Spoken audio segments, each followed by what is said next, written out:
Folks, welcome in. It is Friday on sportsbookreview.com, and this is your Major League Baseball show for September 4th, 2020. I'm Donnie Seymour. He's Jason Radowitz. An enormous card to break down, but I got to tell you, Jason, when I woke up this morning, I was really excited, and then I realized how many double headers are on the card. Just a throw a wrench at me on a Friday. How you doing over there, brother? Yeah, I'm a little tired, to be quite frank with you, man.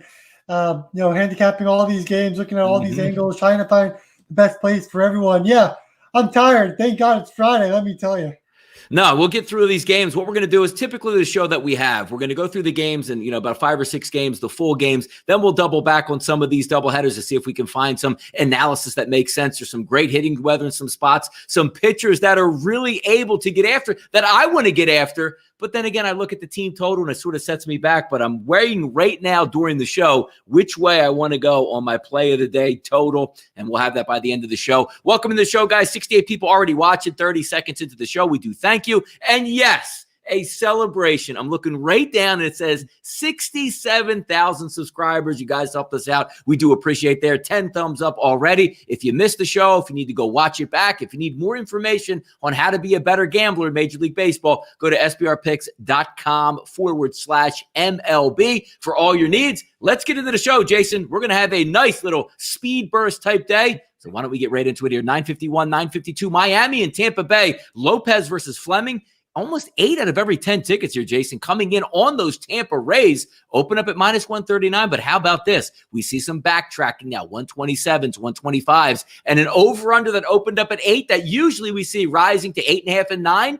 Actually goes backwards to 7.5. And why is that? Lopez has had a decent year, and Fleming already has dominated those Miami Marlins. If I'm looking at this game right now, I have it right now at 5 dimes. Going to go full game, take it from the 7.5 back up to 8 and pay 123 for that. I'm looking at an under in this game in the Dome. Any ideas on what you might be looking at here, Jason?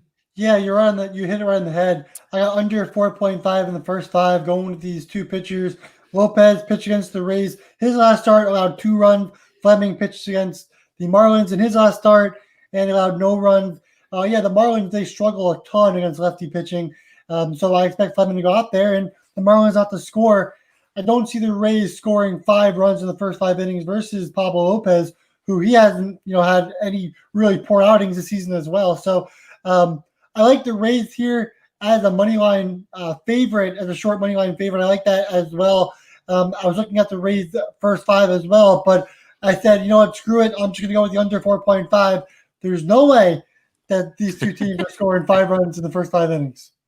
No, certainly not a great hitting environment down there in Tampa Bay. They'll be able to stack up some, left-handed batters to go against Lopez. But again, 2 decent pitchers here and also some bullpens that are really doing some damage. Those front-running Rays, no matter how injured they are in the bullpen starting pitcher or in their starting 9, they seem to be playing really good baseball. Let's get to the next game on the docket. And the one that probably me and Jason looking forward to the most, that is the Philadelphia Phillies, winners of 9 of the last 10, just as Bryce Harper predicted, going against the Mets. And I'm watching yesterday. I have the Yankees team total sitting at 4.5. They get the 4 right away, knock Gisselman out of the game. The bullpen comes in and does the job. But as I'm watching late, the rain starts to come in, even though I already have my team total. And I got to say, if I could send a bouquet of flowers up to the polar bear, I would absolutely do it. I was cheering just so I said, "Wow, what are you, a Mets fan over here?" No. The game ended. Thank you, Pete Alonso, for that rocket in the 10th inning. I was really happy about that. But a nice game yesterday for those New York Mets. Arrieta Porcello on the mound today. 7 out of every 10 tickets here, Jason, coming in on your Mets.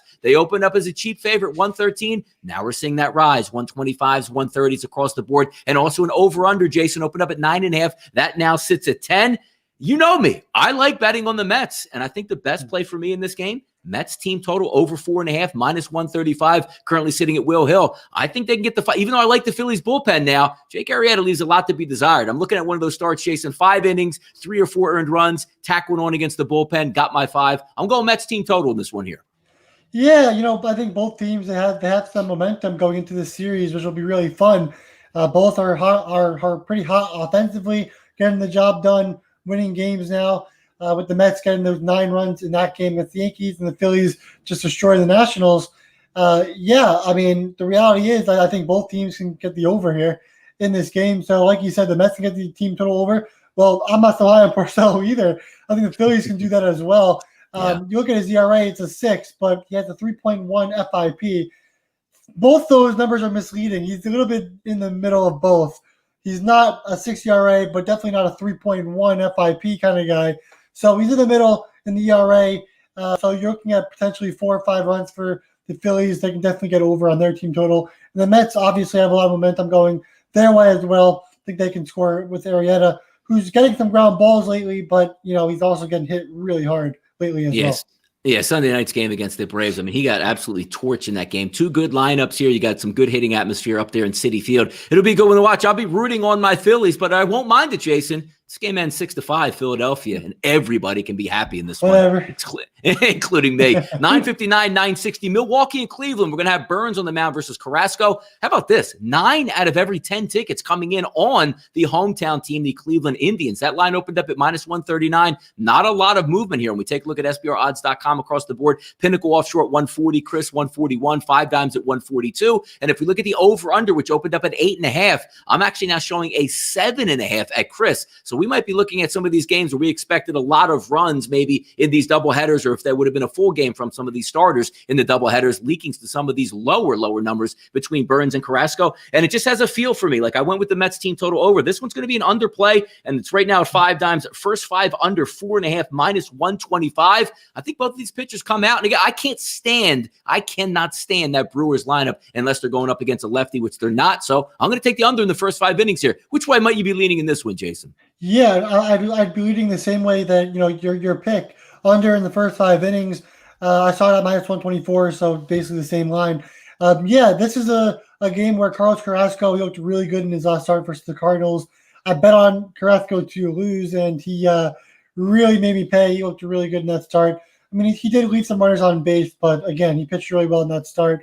Then Burns, he's got the 2.78 ERA and a 2.45 FIP, getting a high amount of strikeouts just like Carrasco is. Both these guys was concerning.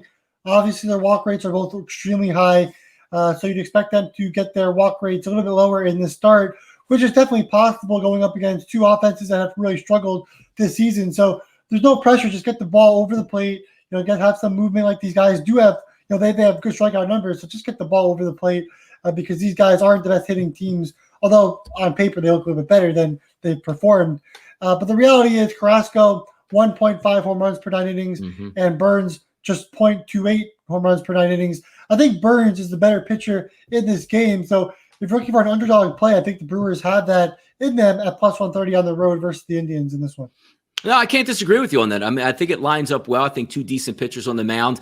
Again, Cleveland bats, they're going to show up, they're not going to show up, and then we'll see what Milwaukee does at the plate. So some good stuff to start the day off as we keep it moving down. And also, guys, remember on the channels here, it's now flipping over to September. I was just watching a little bit earlier live show with Flash and Martin Green talking some soccer. Jason and I also coming on here for the Major League Baseball show. Jay, Money and the crew with the NBA show, and also I'm going to do an NFL show again, wrapping up our division by division outlooks, both myself and Kyle Purviance. Also, we have the NCAA football show with Chris and Gary. A lot of good stuff going on here. No better time to hit that subscriber button down below. Turn the notifications on because in September, it's popping right here at sportsbookview.com. Large card. We're going to keep it moving down the list. And again, we're going to double back and look at some of these doubleheaders as well. We're going to clear off as many of these full games as we possibly can. Next one here up on the docket for us would be St. Louis and Chicago, 969, 970. A really good pitching matchup numbers-wise here between Flaherty and Darvish. Right around a 50-50 take on the tickets. But how about this? I mean, Darvish has been amazing this year. Opens up at -126 as a favorite. Now we're seeing, Jason, those 140s across the board and 8s across the board. That should tell you something because today at Wrigley, you're looking at 80 to 85 degree temperatures, the wind blowing out at 10 miles an hour. That usually automatically signals a double-digit run count. But look at this, in 8. That tells you how well both of these pitchers are. I'm going to buck that trend because of how the wind conditions are. If you just get the ball in the air, you can leave the ballpark. It's 8. Maybe both can get to 4. I don't recommend this game at all. I'm just with a straight up lean saying the weather is really good in Chicago. I'll lean on an over 8. But those pitching numbers, Jason, tell me otherwise. Yeah, look, we saw the Cardinals just destroy Sonny Gray earlier on the road last week, a little bit a while ago. So, this is a tough game. I think the Cardinals have a lineup that could maybe hit Darvish at some degree, but then you can say that about the Cubs as well. Although the Cubs, offense has been a little bit shaky recently, and then Flaherty has pitched really well as well. Yeah, I think the best way to lean in this game is under 4.5 in the first 5 innings, but that juice is even minus 140 at this point. And like you said, the weather conditions don't really point to an under in this game either. So I think, with 20 games on the slate, I think there's other games to look at instead of worrying about this one. I think it's a fun game just to watch and just see how these pitchers perform, because both these two guys are some of the greatest pitchers that we have in the MLB this season. So watch this game, enjoy it, enjoy the pitching matchup, see if one team could rally and beat the other team. But yeah, don't bet it. 235 people now currently watching live. Welcome into the chat box here. Just going to stroll through. Lamont El Capo, Matthew Bold, Edwin, Chuck, Alex, Ben Sports 24. Welcome in. And we're going to keep it moving down the list. But you're right on this one, Jason. Leap of faith games that you say, hey, you know what? I think just because of the weather, it's going to be an over. You'd be separated from your money really quick if you're going to be betting it like that just to see what happens in games. There's a lot better games on the card. I do agree. Pitching matchup is really good. Weather's really good. Something has to give, which means I'm not going to flip that coin and say, you know what? I'm definitely going to go with the over in this one. Let's keep going here. 971, 972 tonight. Houston and the Angels. That's McCullers and Bundy. 50-50 ticket split in this one. Opened up as a small favorite for the Houston Astros. Still saying a small favorite. Minus 112s, minus 111s across the board. Over under in this one sitting at 8.5. You know me. I can't stand the Houston Astros. I get burned the night before going with the team total. I flipped the game on yesterday. They got 4 runs in the first inning. I'm like, yep, that's typical Astros. Now they go on the road, but typically in the past, you might be looking and say, hey, McCullers is the dominant pitcher here, but Bundy has put up some good numbers. When you look overall, and a nice win, by the way, by the Angels, they say 2-0 over the Padres, finally cooling them off. The Angels don't score enough for me. And when I watch those Houston Astros, they don't score enough for me. So you know what I'm going to do again? Just feels like it this day. I'm going to go under 9 in this baseball game, minus 125. Takes 10 to beat me. I don't like either one of these lineups to do damage here, so that's what it is. What are you looking at here on this game, Jason, West Coast? Yeah, we always talk about Lance McCullers, and we talk about how he's such an impossible read because this guy has such great numbers in some areas and some really bad numbers in some other areas. Like he's getting 63% of ground balls on the season, but then striking out just 7.71 batters per 9 innings, walking 3.13. His home runs are low as well, but then his BABIP is over 300. So then you got an ERA of 5.06, but an FIP of 3.91. He's impossible to read, but the Angels offense hasn't really been great throughout the last couple of weeks, outside of maybe Mike Trout and Anthony Rendon. So for me, I think the under 9 is a great play. Definitely a lean for me. Dylan Bundy on the other side for the Angels. He's had some really solid outings, some okay outings, and some bounce back outings. I think he'll perform well in the situation against the Astros, who are an inconsistent offense, to say the least. So under 9 in this one, but I do think the Angels have a slight edge with the pitching matchup. So I'm going to look at the Angels plus 104 as another underdog play. If you guys want to hit another underdog.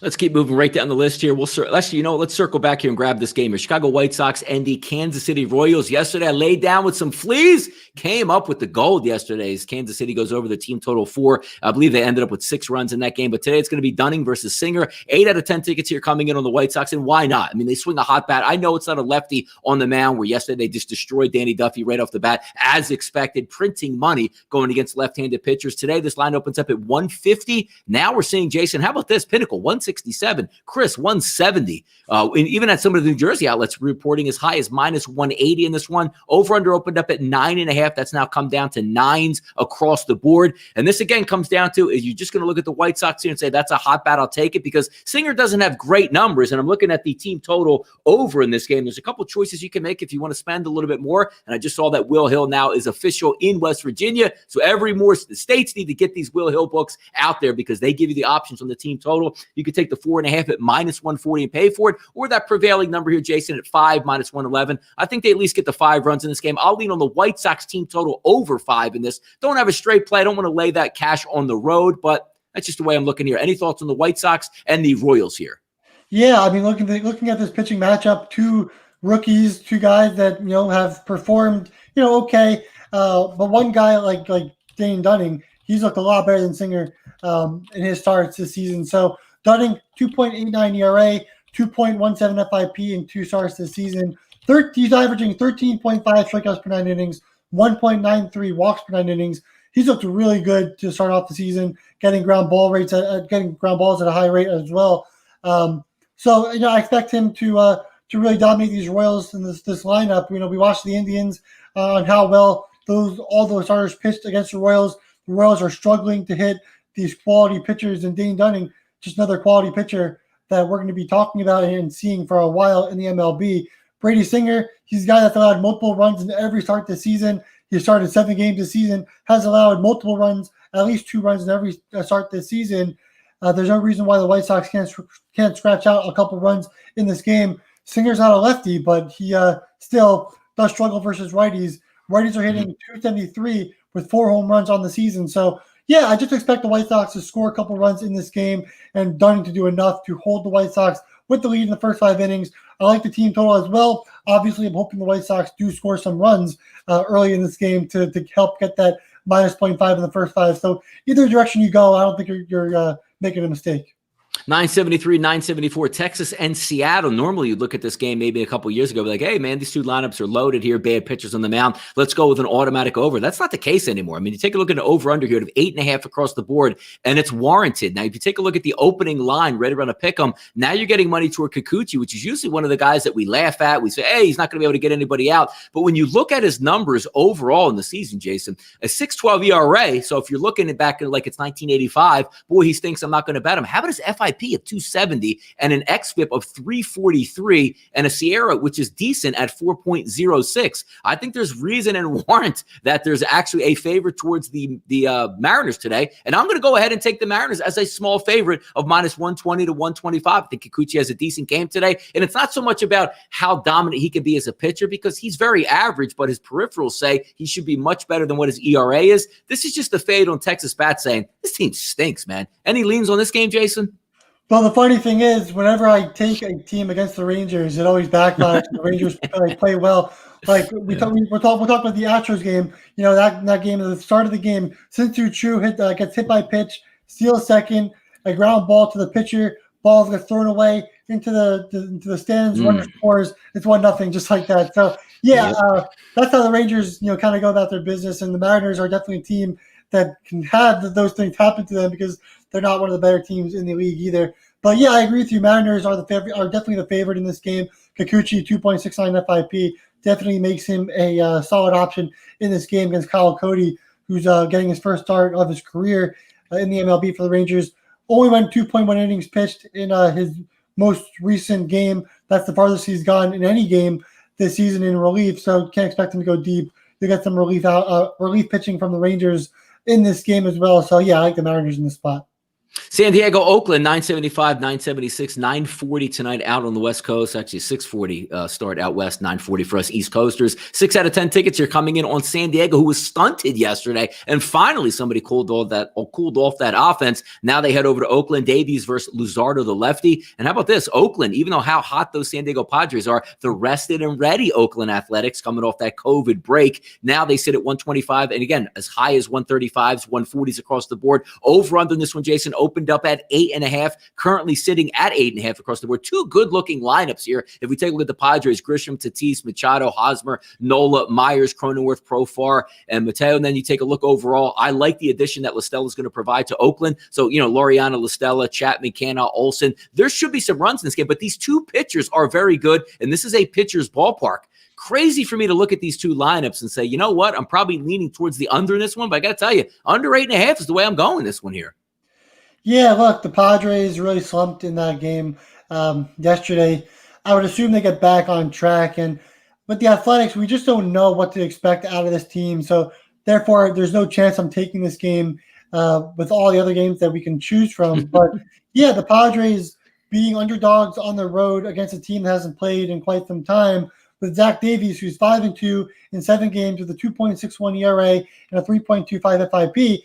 I don't think there's any reason not to take the Padres here as underdogs in this game on the road. We just don't know what to expect out of the Athletics.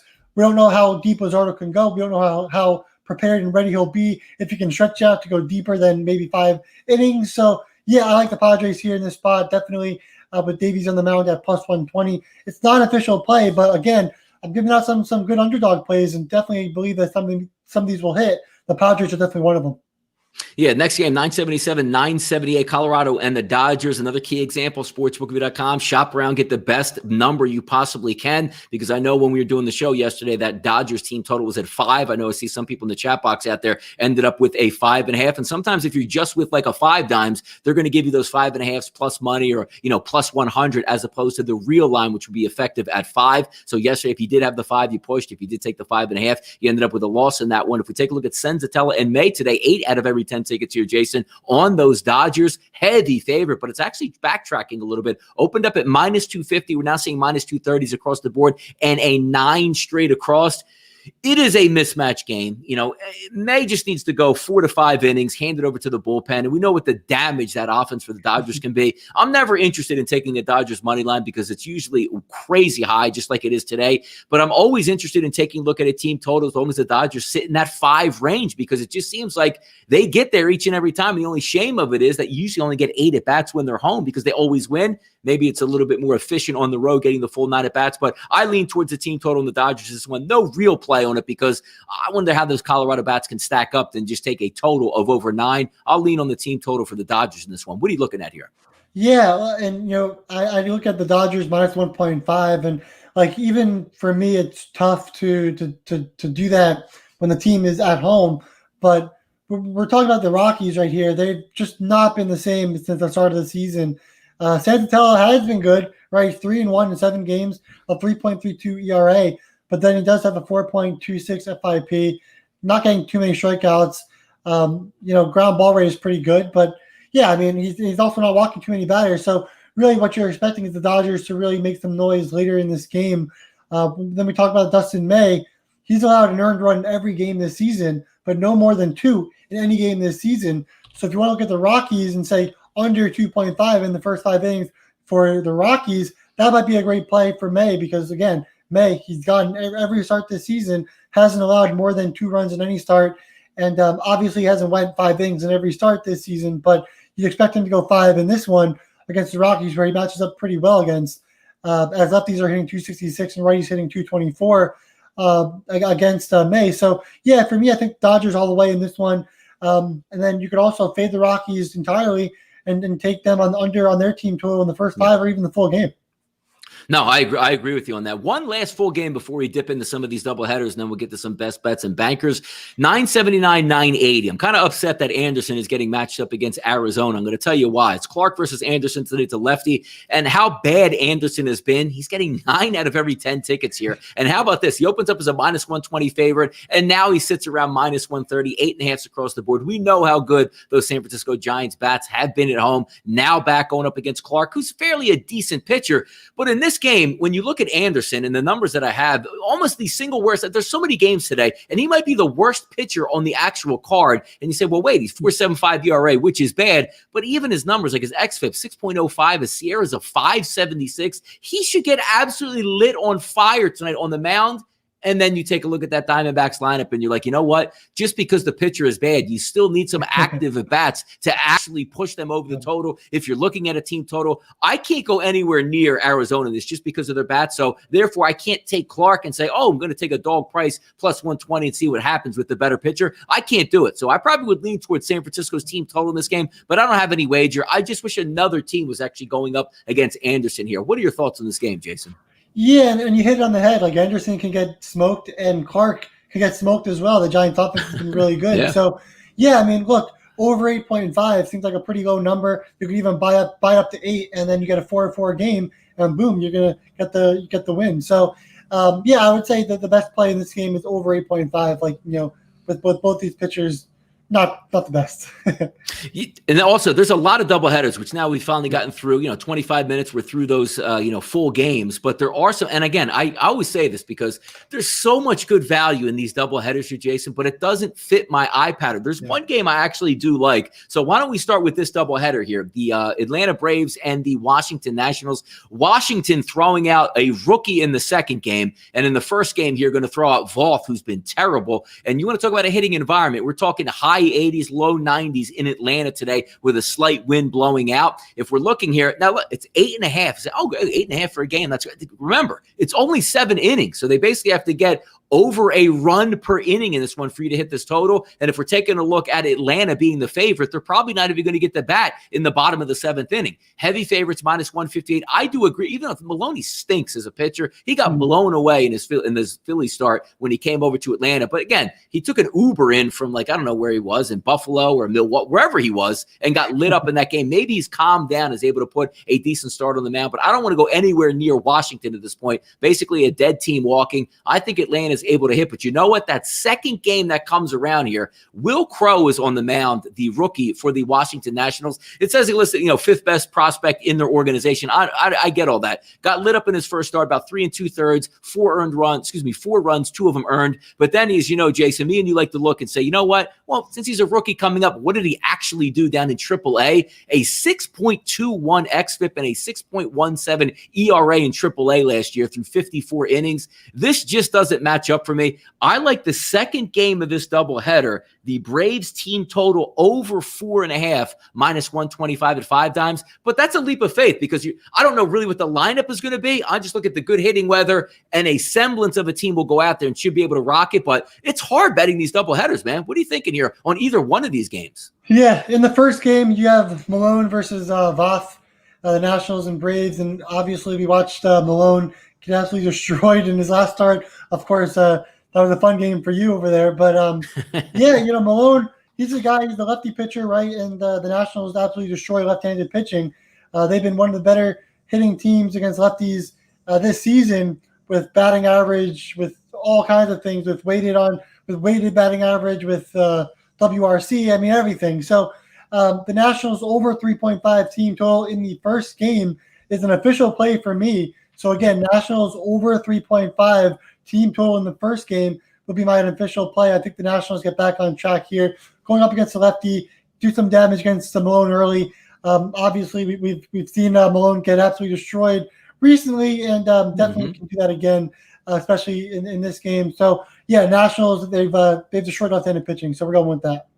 No, I actually think both of these games go over, even both teams wise, because even at least in the first game, the two lineups came out. They're really good lineups. They're the A lineup for Washington, A lineup for the Braves. You're looking at a hot environment. They should get over there. I'm just looking at that second game saying young kid's going to be on the mound. Maybe, a bullpen guy gets used or 2 in that first game because we're expecting Voth probably not to go 7 innings in that one. So maybe excuse that, but it'll take a lot to see that secondary lineup for the Braves. But again, Braves trying to hold on to first place, trying to hold off the Phillies and the Mets in the NL East. They're going to probably put good lineups out both games. The Washington Nationals, take a loss in the first game.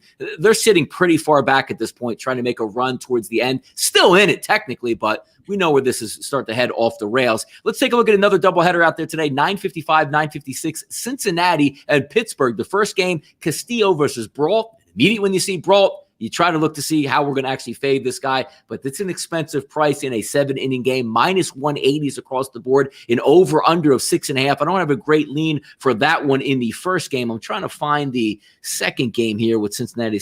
There we go. Ponce and Bauer will be the secondary game. That also very expensive. Cincinnati, a minus 201 in that game, and also an over-under of 6. I don't have great thoughts on this one. Obviously, if you were to parlay it, you probably would look at a Cincinnati sweep, but it's still, regardless of good team, bad team, it's very hard to sweep a doubleheader in a single day there. So I don't have much of a feel on it. Do you have any thoughts and processes on these two games here, Jason, where you might be leaning towards? Yeah, I was thinking about potentially doing that parlay, getting that sweep and whatever, but I'm pretty sure that most books don't allow parlays with the two teams in doubleheaders. So I'm not sure if any books allow that, or you guys can sneak that by, but I think most legal books don't allow that, or that's that. So yeah, there's no official play for me here, but I do think the Reds win both games. Castillo against Brault, Bauer versus Ponce. Yeah, these are both easy matchups for the Reds, and you expect them to get their bats moving against these pitchers. So yeah, I love the Reds in both these games. There's just the price is too high to pay, and you can't parlay them. Take a look at these. I mean, look, I'm really getting upset because these bad pitchers are getting burned in these doubleheaders. Look at Toronto and Boston. Roark versus Godley in game one, and then we scroll it down to game two. Matza versus Stripling, who hasn't been that great on the season as well. If we take a look at the first game, over-under again, you're talking about a 7-inning game sitting at 8.5, and then we slide it down to game two, and this one also sitting at 8 to 8.5. A favorite in the second game for Toronto, minus 127. Then we take a look in the first game, a favorite again for Toronto about that same way at minus 120. It's easy to say Roark stinks, I'm going to fade him. But then again, who are you going to back up with Boston? They don't do anything in the bullpen. They have terrible starting pitching. It's really hard for me to get behind Boston. Lean towards the over. But again, we could come on here and say, hey, man, these are great games like this. The doubleheaders, Jason, just don't fit my eye. I have leans in those situations, but I'd be hard-pressed to take one of those games. But it's really hard to take Boston. Yeah, look, let me tell you, I think both these games go over. Look, we have Ross Stripling in the second game, which will be pretty interesting. But, yeah, I think both these games go over.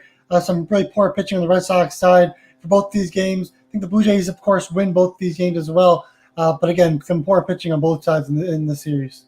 Yeah, and then we take a look at this last one. I know Cobb just went on the IL, so I don't have an official starter in game one for the Baltimore Orioles. But King is going to be on the mound, young kid for the Yankees, and then also the other young kid for the Yankees, Garcia, is going to start on the doubleheader, fresh off a game where they should have won yesterday. So we'll see if they have a little bit of a lag over effect heading into this one. In the first game, the New York Yankees favored minus 153, again with a total of 8. Keep in mind, it is only a 7-inning game. And in the second game, Garcia, heavy favorite, minus 175 versus Lopez. That also, Jason, listed at 8. You probably should get runs in this game, but again, I just, I don't have too much on, these younger pitchers. I don't want to rely on them. I certainly don't want to lay a 180 with a younger pitcher, but it is what it is in these games. Any thoughts or leans in this Yankees-Baltimore Orioles game? Yeah, look, I think the Yankees are going to score some runs. I think we saw their offense kind of return versus the Mets. And, of course, the Yankees always have some great outings against the Orioles, hitting-wise especially. So, yeah, we don't really know who the Orioles are going to be pitching. It's probably going to be a bunch of bullpen guys, a bunch of crazy stuff going on for the Orioles. So, yeah, I would think the Yankees are going to score some runs in both these games. Obviously, you have to look at the lineups, but these are both leans, of course. I think the Yankees are definitely going to destroy in this one. We'll lean on this one here. Last one, 2:10 start, so obviously about 10 minutes to go here. Detroit and Minnesota. Boyd and Dobnak. Boyd, the lefty on the mound. And Dobnak's a heavy favorite, 166, 165s across the board. 7s primarily, but you can get some 6.5s across on, let's see, who's getting that? Chris Offshore, and then a couple of New Jersey outlets here, Sugar House, DraftKings, FanDuel. They are also listing 6.5. So if we take a look at Dobnak on the air, xFIP above 4, struggles a little bit with lefties, but being very good as a starting pitcher. He's a right-hander doing very well against righties. If we flip it over and take a look at Boyd, the lefty on the mound, he's getting cracked by right-handed bats. And you know what's coming today, a ton of right-handed bats for Minnesota. If I'm looking at this ball game overall, I probably would lean to, if I get the 6.5, I probably would lean towards the over in that, because I do think Minnesota's bats can do some damage against Boyd. No real look here, but I would lean towards maybe a team total for Minnesota or an over in the game. I just don't want to lay that much money with Dobnak, even though I do think they win this ball game here. Yeah, look, I mean, we saw this game just a week ago, Boyd versus Dobnak, and, well, the Tigers ended up destroying. Dobnak was killed, and Boyd looked okay. So, I mean, what do we know, right? Yeah. But, I just got an update that Tom Eshelman is going to be the starter for game one for the Orioles. So Tom Eshelman, pretty poor pitcher. We don't have to go through all of his stats, but he's a poor pitcher, poor FIP. So he'll go for the Orioles. So I definitely think the Yankees will definitely score some runs in that first game. But going back to the Tigers and Twins game, yeah, I mean, we saw this game last week, and it went the exact opposite we expected. The Twins, they've struggled versus lefties all season long, which is a little odd, very weird. So, if I had to make a lean on this game, why not the Tigers at plus 150? It's this team already got the job done, once already, and they're still plus 150. So another underdog play for this one. So I've been giving out a bunch of underdog leans and hoping some of them hit.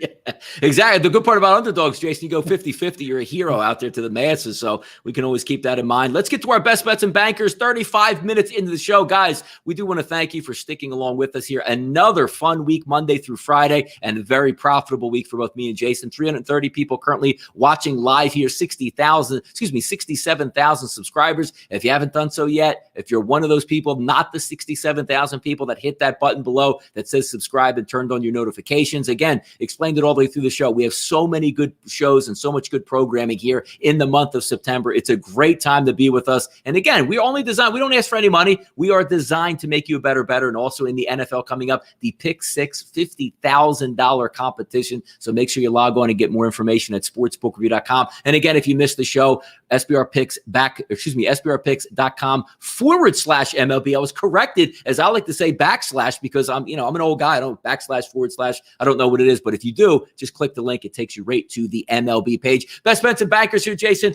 Look, myself, I took already the White Sox team total over 4.5 -140. I know that's not available to a lot of people with certain books, so I'm going to grade it for grading purposes on the show. I still think it's going to come in. I'm going to take this White Sox team total over 5 -111. And if we take a look at the starts for Singer, 5 innings, 3 earned runs, 4 innings, 4 earned runs, 5 2/3, 3 earned runs, 5 innings, 2 earned runs, 5 innings, 4 earned runs, 5 innings, 2 earned runs. Sounds like a broken record. 5 innings, 2 earned runs. You should be able to get 2 to 3 runs at least over the first 5 innings off a Singer. You have a full 9 at-bats in this game to try to tack on after that. My best bet in banker, 10-1 in my last 11. I'm going to end the week in style. I'm going White Sox team total over 5 -111 to finish out my week. Jason, take it away. Best bets and bankers for you, buddy. Yeah, well, I might as well make the White Sox -0.5 my banker in the first 5 innings. So, of course, we're both on the White Sox in this one. I'd love some runs early from the White Sox to help get that team total and that first 5. I love the White Sox and Dunning in this position. So that's the banker play of the day. Then also other official plays will be under 4.5 in the first 5 at -125 in the Marlins versus Rays game. So again, under 4.5 in the first 5 in that game. And then lastly, the Nationals over 3.5 team total in the first game. Again, in the first game, Voth versus Malone, Nationals over 3.5 team total. Another official play. So you have 3 today. No, there we go. That's a way to do it on Friday. I mean, this is like more games than we've ever seen in Major League Baseball history. It starts at 2 o'clock, travels you through. The NBA is going to be on, the NHL. The NFL starts up next week. I believe there's even college football on tonight. So a great time if you are a sports bettor. And guys, just to let you know also some of the things that me and Jason do, the show doesn't stop once the, filming is there. You can follow Jason at Jason @Jason_Radowitz, me at RightSide VP, but also, a little bit into yesterday. Sometimes it pays to be a little bit lucky. We lined up on the same play as a banker there. I loved the Dodgers team total over 5 yesterday, and it got a push with what Jason had, but I had to slide down to one right below it, which was the Kansas City Royals. So, hey, you had the Royals win, Jason push. I loved that play yesterday on the Dodgers, but it's good because we are a team here. So if we're cashing together, if I go 0-2 and Jason goes 3-0, we still won and vice versa. So that's what we're here for, to try to put these winners out here, have a lot of fun doing it. We appreciate you guys subscribing to the channel and checking it out. As we said, another week in the books here, Jason. We will be back at it again on Monday, 1:30 p.m. right here on sportsbookreview.com. I'm Donnie Seymour. He's Jason Radowitz. We're Sportsbook Review, and this is your Major League Baseball show. Good luck this weekend.